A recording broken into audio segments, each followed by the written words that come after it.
You know what might look better on your nose? What? The bar. O jogo de aventura. O que é um jogo de aventura? A definição mais comum diz-nos que é um jogo centrado na narrativa e na qual o jogador avança com a resolução de puzzles lógicos, ao contrário da maioria dos jogos que requerem o uso de alguma destreza manual. Uma outra definição, que hoje em dia já não é muito apropriada, resume-se a duas palavras: género morto. Durante uma grande parte dos anos 80 e 90, os jogos de aventura eram uma fatia enorme do mercado de videojogos. Vendiam bem, eram criticamente adorados e foram responsáveis por muitos dos avanços tecnológicos que se deram na indústria. Até que, perto de virar do século, o género quase que desapareceu do mercado de uma maneira repentina. E ainda mais curioso, poucas vozes se manifestaram contra. No Japão e em algumas zonas da Europa, os jogos de aventura estavam bem e de saúde. Mas de um ponto de vista geral, o género estava oficialmente morto e enterrado. Por uns tempos, pelo menos. Press Play apresenta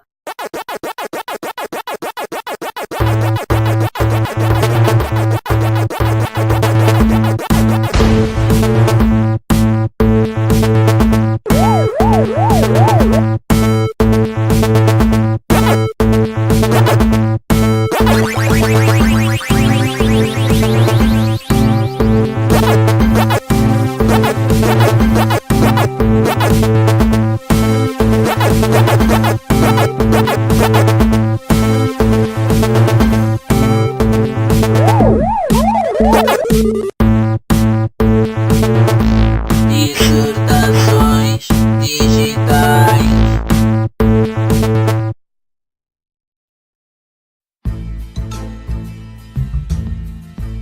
Olá, o meu nome é Francisco Leite. Bem-vindos ao primeiro episódio do Dissertações Digitais. O objetivo deste programa é dar uma olhadela à evolução da indústria dos videojogos. Para isso, às vezes vamos ver a história de um género, outras vezes vamos ver como uma série de jogos ou uma empresa em particular se foi adaptando aos tempos. Cada um destes temas vai ser uma temporada do Dissertações Digitais. As nossas regras de funcionamento são simples. O primeiro episódio de cada temporada vai ser uma espécie de uma cronologia, no qual vemos a história do tema desde os seus primeiros tempos até aos dias de hoje. Os episódios que se seguem vão ser dedicados a jogos e empresas que sejam particularmente relevantes para o tema. Estes episódios vão se centrar nos acontecimentos passados após 1995. Porquê 95? Nesse ano surgiram no mercado ocidental a Saturn e a PlayStation, consolas que começaram a trazer os videojogos para o público mainstream. Foi também nesta altura que nos PCs, as aceleradoras 3D se começaram a tornar populares. Foi uma época de muita inovação, e durante a qual muitas coisas mudaram na maneira como os jogos são feitos e jogados, e que, como tal, mudou particularmente o estado atual da indústria. Por esta altura já se devem ter percebido de qual é o tema desta nossa primeira temporada: os jogos de aventura.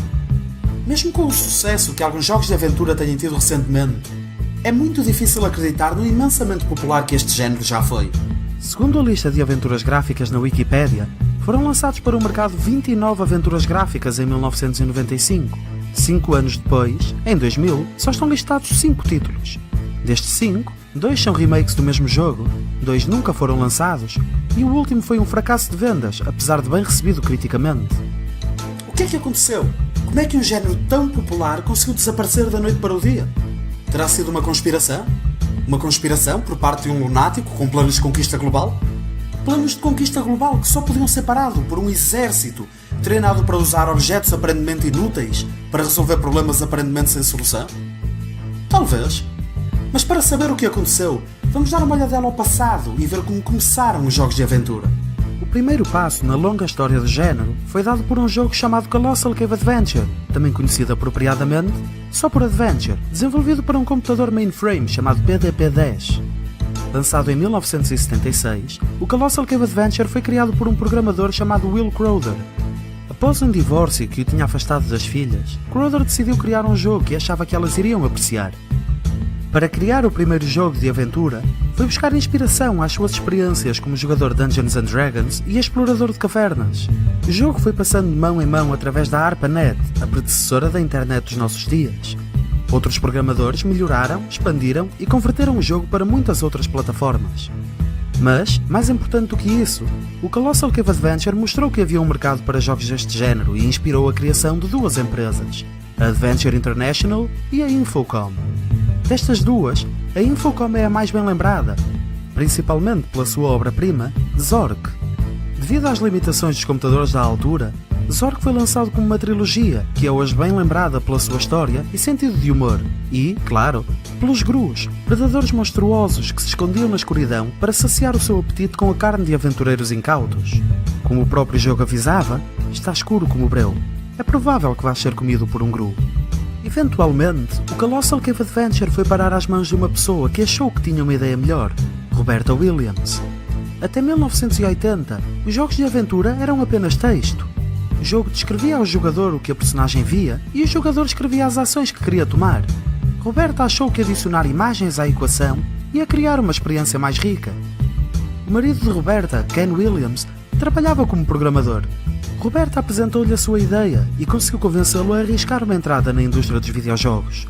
O resultado foi a primeira aventura gráfica, um jogo chamado Mystery House. Com o sucesso de Mystery House, a empresa do casal, Online Systems, passou a dedicar-se exclusivamente ao negócio dos videojogos. Algum tempo depois, a empresa mudou de nome para um que nos é mais familiar, Sierra. Mas esta não seria a única vez que a empresa fundada pelos Williams iria inovar no género. Anos mais tarde, em 1983 e já com o nome Sierra Online, lançaram o King's Quest, a primeira aventura gráfica em terceira pessoa. Mas, mais importante do que isso, o King's Quest tinha também animação. As ações que o jogador queria fazer ainda tinham de ser escritas, mas agora a personagem podia mover-se livremente pelo ecrã num mundo pseudo 3D. O jogo era algo de impressionante para o seu tempo, e a Sierra tornou-se bastante popular com a série King's Quest e todas as séries que dela derivaram, como a Space Quest, Leisure Suit Larry e muitos outros. A próxima grande inovação no género surgiu no Macintosh, lançado em 1984.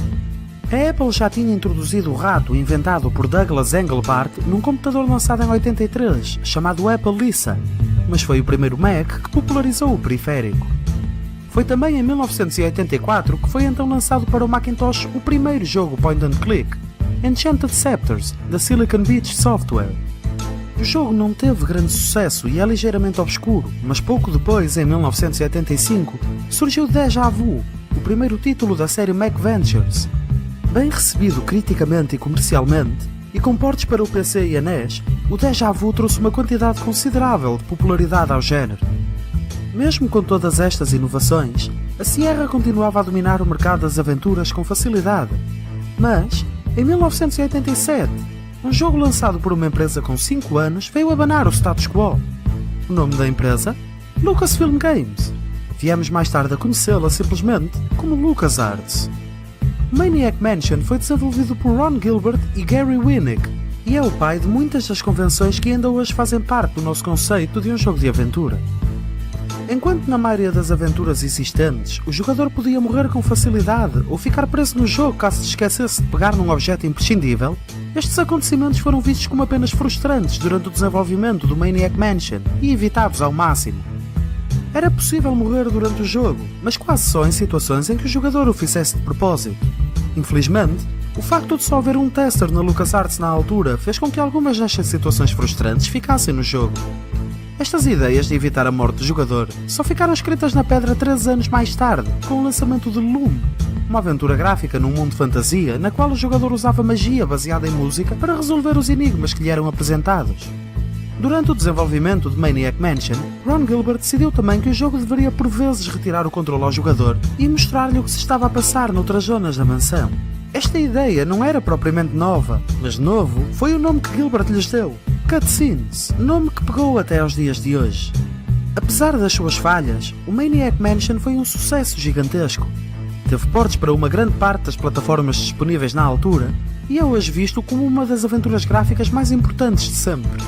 Com o sucesso do Maniac Mansion, a LucasArts começou a dedicar uma parte considerável dos seus recursos a jogos de aventura e tornou-se na grande rival da Sierra. O sentido do humor e a acessibilidade dos seus jogos tornaram-se famosos e algo a alcançar pelos seus competidores. Com o passar do tempo, a LucasArts foi lançando outros jogos como Zack McCracken and the Alien Mindbenders, Indiana Jones and the Last Crusade e, provavelmente os seus jogos mais conhecidos, Sam & Max Hit the Road e a saga Monkey Island. Eventualmente, em abril de 1993, a Trilobyte lançou o Seventh Guest, uma das primeiras aventuras gráficas em full motion video. A recepção ao jogo foi ótima. Com mais de 2 milhões de cópias vendidas, o Seventh Guest foi um jogo instrumental para incentivar a compra das unidades de CD-ROM que viriam a ser uma parte indispensável de qualquer computador. Mas o impacto maior ainda estava para vir. Em setembro do mesmo ano, a Cyan Inc. lançou um jogo chamado Myst e o mundo dos jogos de computador explodiu como nunca antes. 6 milhões de cópias vendidas. O jogo de computador mais vendido de sempre até ao lançamento do The Sims, 7 anos depois. E, tal como o Seventh Guest, foi outro produto que fez disparar as vendas das unidades de CD-ROM. Pelos meados dos anos 90, a aventura gráfica parecia ser um género em rápida expansão. Tinham inovado em áreas como gráficos, som, história e até mesmo no uso de periféricos como o rato e o CD-ROM. Mas tudo isso estava prestes a acabar em lágrimas. Como já disse antes, em 1995 saíram 29 aventuras gráficas. Foi o ano em que foram lançados mais jogos deste género. Mas no ano seguinte, esse número caiu para 26. Em 1997, caiu para 20. Em 1998, para 13. Na altura podiam achar que se calhar era uma coincidência, mas hoje em dia sabemos que o género estava a disparar os seus últimos cartuchos. Quando se fala da morte do género, é comum apontar o dedo a uns tantos suspeitos. O primeiro suspeito parece estranho à primeira vista, mas muita gente aponta como culpado a aventura gráfica mais vendida de todos os tempos, Myst. O conceito parece um bocado confuso. Como pode a melhor aventura gráfica, em termos de vendas pelo menos, ser ao mesmo tempo a culpada da morte do género? Fácil! Não foi o Myst, mas sim a popularidade enorme que o jogo teve. Com o sucesso do jogo, clones do Myst começaram a aparecer por todo lado como cogumelos. Obviamente, se o jogo tinha sido um sucesso de venda gigantesco, o caminho a seguir era encharcar o mercado de clones. Claro, a maioria destes clones foram falhanças comerciais. O Myst foi sem dúvida impressionante, mas os seus imitadores, em geral, não conseguiram perceber uma coisa. Os puzzles do jogo tinham sido criados cuidadosamente e bem integrados no ambiente do mundo virtual em que o jogador se encontrava, o que não era muito fácil de imitar. Para além disso, o principal apelo do jogo tinha sido discutivelmente o seu impressionante aspecto gráfico, e essa era uma área que estava prestes a mudar drasticamente. O que nos leva a outro suspeito frequentemente acusado pela morte do género, as aventuras em full motion video. Durante esta altura, o 3D não era o único candidato ao trono de futuro dos videojogos. Em paralelo, a tecnologia de FMV também estava a ser desenvolvida. Eventualmente, o 3D provou ser a tecnologia dominante, enquanto que o full motion video foi relegado para uso apenas em cutscenes e é lembrado como sendo principalmente o resultado de uma boa quantidade de gente a pensar muito mal nas coisas. A tecnologia FMV, no fundo, resumia-se a utilizar vídeos pré-renderizados como gráficos, e tal como no caso dos clones do Myst, alguns destes jogos foram bem recebidos, como o Seventh Guest e o Under a Killing Moon, por exemplo. Mas há uma razão pela qual hoje se fala deles principalmente como uma piada. A esmagadora maioria eram horrivelmente maus. Salvo raras exceções, eram na melhor das hipóteses jogos com uma jogabilidade limitada e o aspecto de um filme horrível. Na pior das hipóteses, era um filme horrível com pretensões de interatividade. O que mais atraía as pessoas a estes jogos era o seu aspecto gráfico. A ideia de jogar um filme interativo parecia genial. Mas em breve, com a chegada dos gráficos 3D e a sua evolução rápida, até esse interesse desapareceu. Existem duas últimas grandes teorias sobre o que matou o jogo de aventura, e estão interligadas. A mudança de preferências nos jogadores e a teoria do suicídio do jogo de aventura. Em 1996, saiu um certo jogo muito badalado que começou uma moda nova no mundo dos videojogos. Uma moda que dura até aos dias de hoje. O Quake era uma obra-prima da tecnologia e um jogo visualmente ímpar comparado com a sua competição. Até então, o benchmark visual costumava ser definido pelos jogos de aventura. Esta posição nunca mais viria a ser recuperada. O Quake foi também um dos principais inovadores das Deathmatches Online, que obviamente aumentavam drasticamente a rejogabilidade de um título, enquanto que as aventuras gráficas eram normalmente jogos que só se tinha interesse de jogar uma única vez. Uma das grandes vantagens das aventuras em relação a outros géneros era a capacidade que tinham de contar histórias complexas. Com o tempo, até isso viriam a perder. O avanço da tecnologia e da própria maneira como o design dos jogos era feito permitiu com que esta faceta normalmente ignorada começasse não só a ser mais desenvolvida, como até mesmo a tornar-se um dos pontos principais de muitos jogos. Mas e a teoria do suicídio do género? Bom, ao mesmo tempo que tudo isto se passava, o excesso de aventuras gráficas no mercado também foi provocando os seus danos.